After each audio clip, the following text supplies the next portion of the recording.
Since 2016, I've been following a project from Italian director Giuseppe Tornatore which seems to be quietly moving along under the radar. I'm a big fan of Tornatore's work, which includes the likes of Cinema Paradiso, The Best Offer, The Star Maker and Milena. His movies are elevated with the music of the legendary Ennio Morricone, who I consider unwaveringly to be the best film composer of all time. Tornatore's next project is very exciting as it's a documentary on Morricone himself and his works called The Glance of Music. Morricone is of course mostly known for his works in spaghetti westerns and working with Sergio Leone on the likes of The Good, the Bad and the Ugly and Once Upon a Time in the West, but his filmography stretches to over 500 projects, and even he doesn't know how many films he scored. What's interesting about Morricone's works is, as fans of his will tell you, that even though his status as a legend has long since been cemented, a lot of his best music is actually hidden away in obscure films that most filmgoers haven't seen. And his most well-known works like On the Hateful Eight or The Untouchables isn't even stretching the surface. All the more reason for a documentary to be made on him to give his works more publicity. In 2016, Tornatore said, "I started shooting it last year. I'm doing it working around my feature film duties.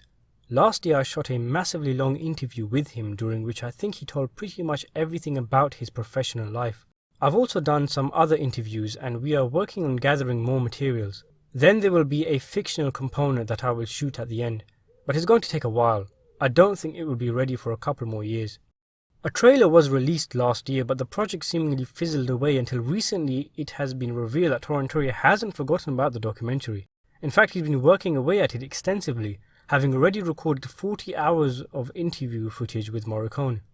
So when is it actually coming out? Well, Tornatore revealed that the plan is to have the project released on Morricone's 90th birthday, on November the 18th, 2018.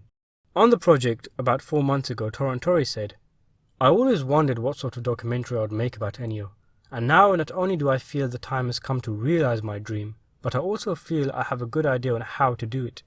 Going off of IMDb, it looks like there's going to be interview experts from the likes of Dario Argento, Bernardo Bertolucci, and Bruce Springsteen amongst others. Mostly Italian film directors Morricone has worked with. Some famous names, although it would have been cool for interviews to be done with directors who were better known in the US like Brian De Palma in order to add publicity to the documentary. It's not a project that will have everyone rising to their feet, but for me personally this is very exciting news. I always hoped for a comprehensive look at the works of Ennio Morricone's music, especially since there seems to be loads for other film composers. The closest we have currently for Morricone, I believe, is the BBC documentary that aired in 1990. Thanks for watching.